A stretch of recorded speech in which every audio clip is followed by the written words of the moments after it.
नमस्कार, उड़ान आईएएस अकादमी के ई लर्निंग प्लेटफॉर्म पर आप सभी का स्वागत है। मैं हूं सुधीर वर्मा और जैसा कि आप सभी को पता है कि कल से हमने एक नई सीरीज प्रारंभ की है जिसके अंतर्गत हम प्रश्नों के माध्यम से समसामयिकी को पढ़ने का प्रयास करते हैं। आज की वीडियो में आगे बढ़ने से पूर्व आप सभी के लिए एक अति आवश्यक सूचना कि उड़ान आईएएस अकादमी ने पिछले 10 वर्षों की निरंतरता का पालन करते हुए पुनः एक बार आपके लिए लेकर आए हैं सीजीपीएससी प्री टेस्ट सीरीज। आपको जैसा कि पता है कि यह टेस्ट सीरीज प्रारंभ हो चुका है 16 मई से और यह टेस्ट सीरीज प्रारंभिक मोड में ऑनलाइन चलाई जा रही है और स्थितियों के सामान्य होने पर यह पूर्णतः ऑफलाइन तथा ऑनलाइन दोनों मोड में आपको प्राप्त होंगी। चलिए, तो आज के करंट अफेयर में हमारा पहला प्रश्न है, हाल ही में चर्चा में रहा डेनेक्स क्या है? ठीक, डेनेक्स क्या है ये पूछ रहा है। ऑप्शन है आपके पास दंतेवाड़ा का फैशन ब्रांड, कोविड-19 टीकाकरण हेतु एप्लीकेशन, यातायात विभाग का नया एप्लीकेशन या यूनिसेफ की नई पहल। तो जैसा कि आप सभी को पता है कि हम इन प्रश्नों का उत्तर शासकीय आंकड़ों के माध्यम से जानने का प्रयास करते हैं। तो आइए देखते हैं कि ये जो डेनेक्स है वो क्या है। चलिए, तो आइए देखते हैं। यहां पर लिखा है दंतेवाड़ा और ये तिथि है 3 मई 2021 की। ठीक, ये प्रविष्टि तिथि है। इसमें लिखा है कि कोरोना काल में जहां एक ओर देश विदेश आर्थिक मंदी से जूझ रहे हैं, वहीं दंतेवाड़ा के अपने ब्रांड डेनेक्स ने बेंगलोर की एक कंपनी को 1 करोड़ 20 लाख रुपए का माल बेचा है। ठीक, तो बेसिकली डेनेक्स है क्या? दंतेवाड़ा जिले की महिलाओं को आर्थिक रूप से सशक्त करने के लिए और छत्तीसगढ़ में टेक्सटाइल इंडस्ट्री को प्रमोट करने के लिए एक चलाया जा रहा फैशन ब्रांड है। इसको याद रखिएगा, क्या है ये? एक फैशन ब्रांड है जिसने हाल ही में 1 करोड़ 20 लाख रुपए का जो प्रोडक्ट है वो बेचा है बेंगलुरु की कंपनी को। ठीक, ये पहली खेप है।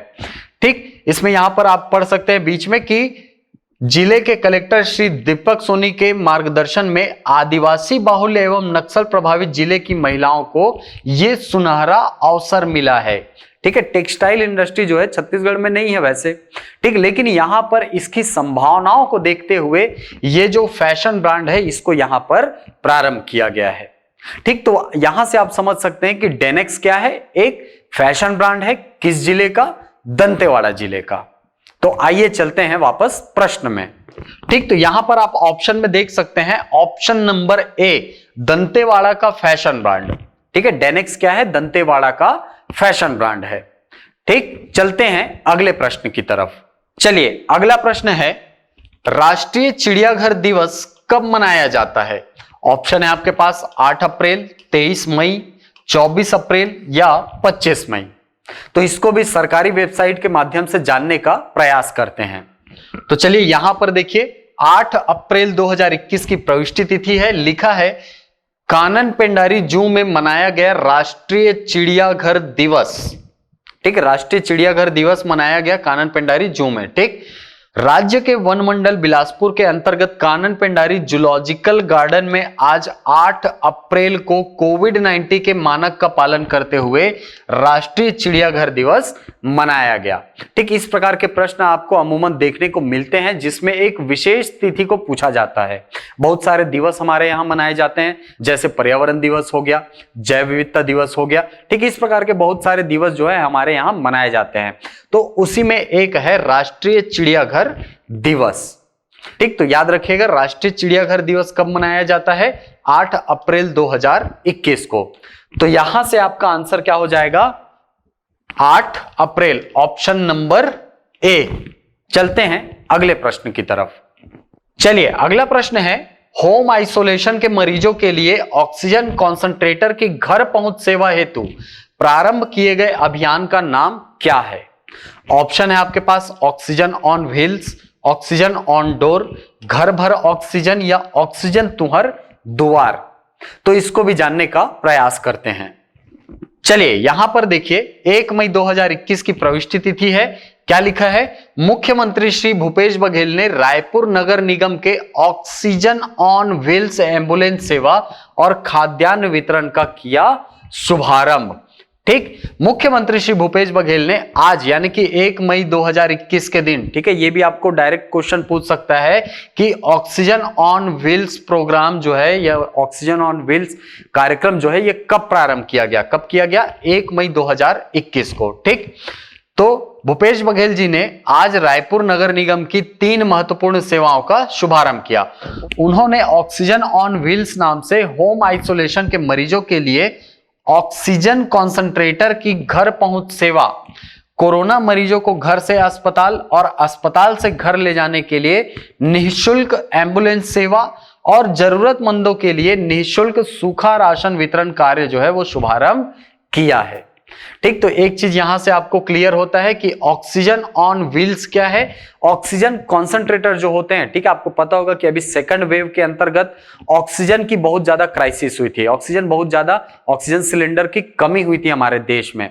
ठीक, तो जो होम आइसोलेशन में रहने वाले मरीज हैं उनको भी ऑक्सीजन की जरूरत पड़ी, तो उनको घर पहुंच ऑक्सीजन उपलब्ध कराने के लिए ऑक्सीजन ऑन व्हील्स के नाम से एक प्रोग्राम चलाया गया है, जिसके माध्यम से ऑक्सीजन कंसंट्रेटर उनको घर पहुंच सेवा के माध्यम से प्रदान किया जाता है।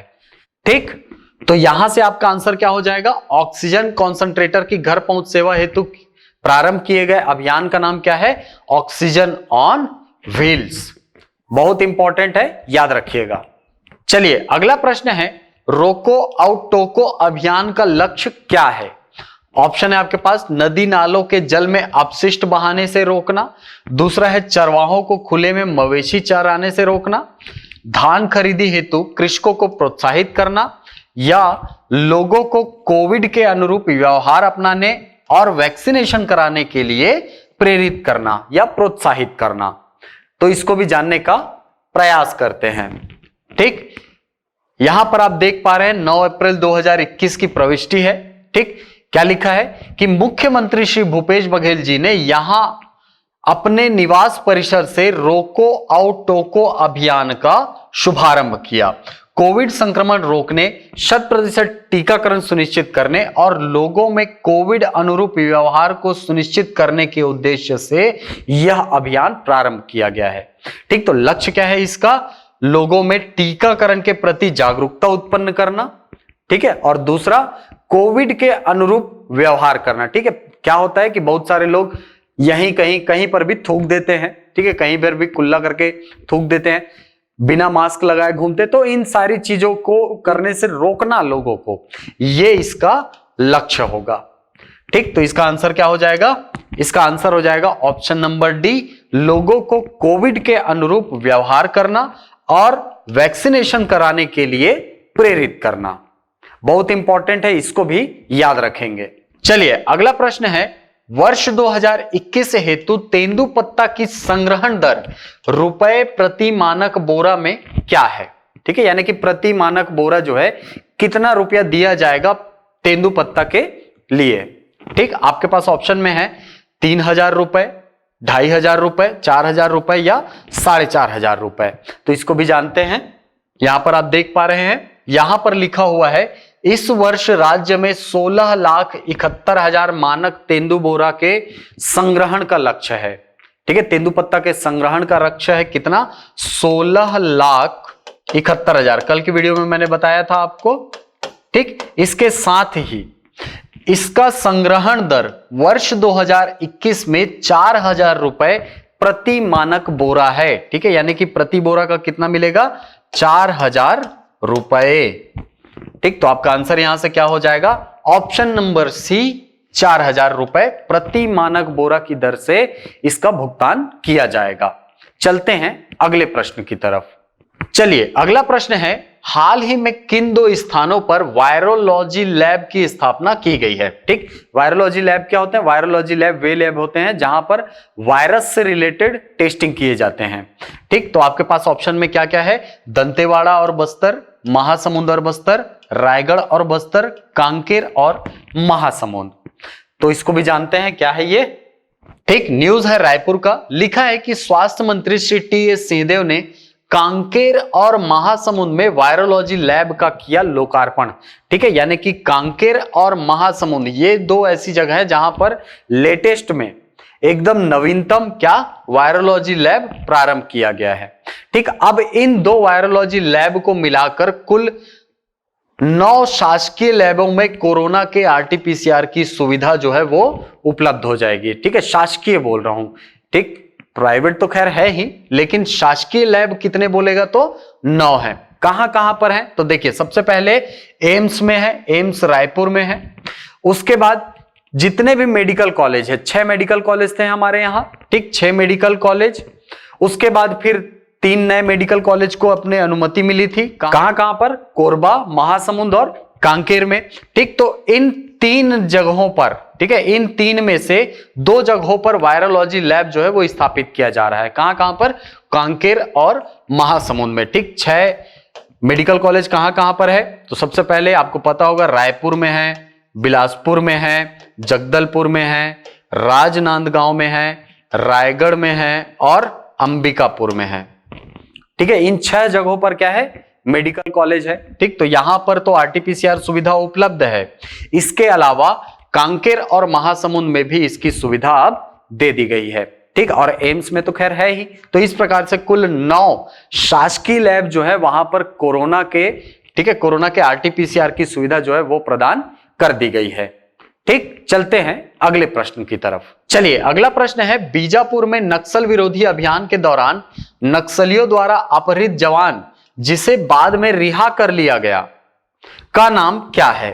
ठीक, आपको पता होगा कि कुछ समय पहले जवानों के बीच और जो नक्सली हैं उनके बीच में मुठभेड़ हुआ था। उसके दौरान हमारे बहुत सारे जवान जो है 22 जवान शहीद हो गए थे और एक जवान को नक्सलियों द्वारा किडनैप कर लिया गया था। ठीक है, उनको बंदी बना लिया गया था, जिनको बाद में मुक्त कर लिया गया पत्रकारों की सहायता से। तो यहां पर आपको प्रश्न में पूछ रहा है कि वो जो जवान जिसको बंदी बनाकर ले जाया गया था उनका नाम क्या है? आपके पास ऑप्शन में क्या क्या है? राकेश्वर मनहास, विनायक नेताम, इंदु पोटाई या महेंद्र कोर्राम। तो आइए जानते हैं कि इस जवान का नाम क्या है। बीजापुर की घटना के दौरान अपहृत जवान रिहा। मुख्यमंत्री श्री भूपेश बघेल ने जवान के रिहा होने पर प्रसन्नता व्यक्त की। बीजापुर में नक्सल विरोधी अभियान के दौरान अपहृत जवान राकेश्वर मनहास को रिहा कर लिया गया है। केंद्र सरकार और राज्य सरकार के स्थानीय पुलिस अधिकारियों को प्रयास से अपहृत जवान को रिहा करने में सफलता मिली है। मुख्यमंत्री श्री भूपेश बघेल ने जवान के सकुशल रिहा होने पर प्रसन्नता जाहिर की है। ठीक, तो याद रखिएगा, ये जो जवान हैं उनका नाम क्या है? राकेश्वर मनहास। तो आपका आंसर क्या हो जाएगा यहां से? Option number A. चलते हैं अगले प्रश्न की तरफ। चलिए, अगला प्रश्न है, हाल ही में छत्तीसगढ़ विधानसभा के पूर्व उपाध्यक्ष श्री बद्रीधर दीवान का निधन हो गया। उनका कार्यकाल रहा, ठीक, उनका कार्यकाल कब से कब तक रहा आपको प्रश्न में ये पूछ रहा है। ठीक, आपके पास ऑप्शन है प्रथम तथा द्वितीय विधानसभा में, द्वितीय तथा तृतीय विधानसभा में, द्वितीय तथा चतुर्थ विधानसभा में या तृतीय तथा चतुर्थ विधानसभा में। तो आइए इसको छत्तीसगढ़ विधानसभा की वेबसाइट से जानने का प्रयास करते हैं। तो यहां पर आप देख पा रहे हैं, मुख्यमंत्री श्री भूपेश बघेल ने छत्तीसगढ़ विधानसभा के पूर्व उपाध्यक्ष श्री बद्रीधर दीवान के निधन पर गहरा शोक व्यक्त किया। ये उनके कार्यकाल है। ठीक, यहां पर सूची है विधानसभा उपाध्यक्षों की। सबसे पहले श्री बनवारी लाल अग्रवाल जी थे, दूसरे नंबर पर धर्मजीत सिंह, तीसरे बद्रीधर दीवान, फिर नारायण चंदेल, उसके बाद फिर बद्रीधर दीवान जी और उसके बाद वर्तमान में मनोज सिंह मंडावी। ठीक, कौन से विधानसभा में थे तो वो यहां पर लिखा हुआ है। ठीक, तो यहां पर जब आप बद्रीधर दीवान जी का कार्यकाल देखेंगे तो आपको मिलेगा कि द्वितीय विधानसभा और चतुर्थ विधानसभा में उपाध्यक्ष के पद पर उन्होंने अपनी सेवाएं छत्तीसगढ़ विधानसभा को दी हैं। तो यहां से प्रश्न में आपका आंसर क्या हो जाएगा? ऑप्शन नंबर सी, द्वितीय तथा चतुर्थ विधानसभा में बद्रीधर दीवान जी ने अपनी सेवाएं छत्तीसगढ़ विधानसभा को दी हैं। चलते हैं अगले प्रश्न की तरफ। चलिए, अगला प्रश्न है, हाल ही में अरपा उत्थान एवं तट संवर्धन कार्य को स्वीकृति प्रदान की गई है। इस परियोजना की लागत कितनी है? ठीक, देखिए आपको बता दें कि ये जो अरपा उत्थान एवं तट संवर्धन कार्य है, ठीक है, इसके 2 उद्देश्य है प्रमुख। पहला, अरपा की सफाई करना अरपा की सफाई करना। ठीक है, अरपा नदी कहां से जाती है आपको पता होगा, ठीक, बिलासपुर से होकर जाती है।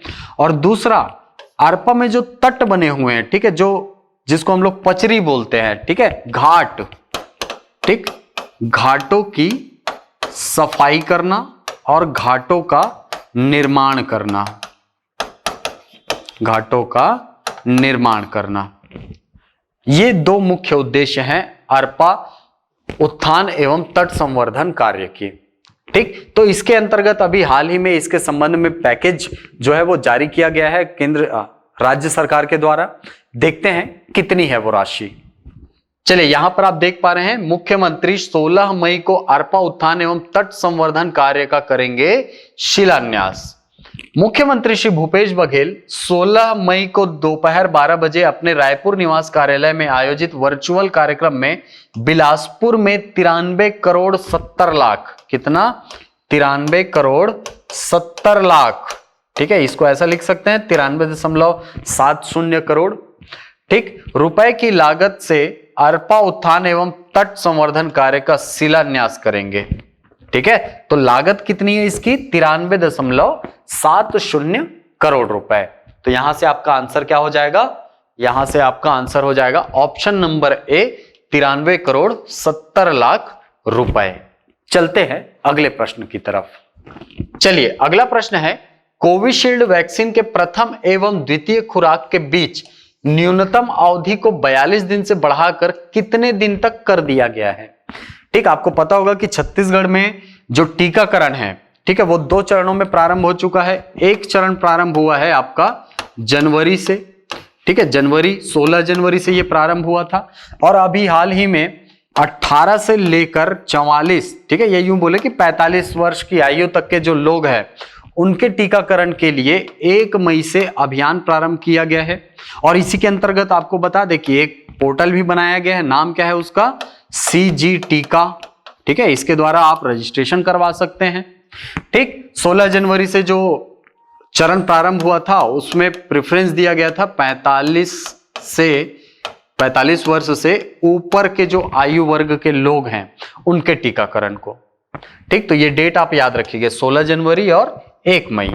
ठीक, वैसे जो वैक्सीनेशन का काम है वो 2 मई से प्रारंभ हुआ है, ठीक, लेकिन 1 मई को आप मान के चलेंगे।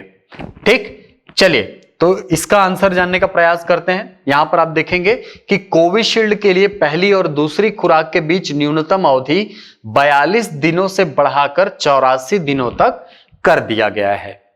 ठीक, तो यहां से आपका आंसर क्या हो जाएगा, ऑप्शन नंबर ए, 84 दिन। ठीक, पहले ये 42 दिन के अंतर में लगना था, 2 खुराक लगने हैं, पहली खुराक और दूसरी खुराक के बीच में जो पहले अंतर था वो कितने दिन का था, 42 दिन का था। अब उसको बढ़ाकर कितना कर दिया गया है, 84 दिन का कर दिया गया है।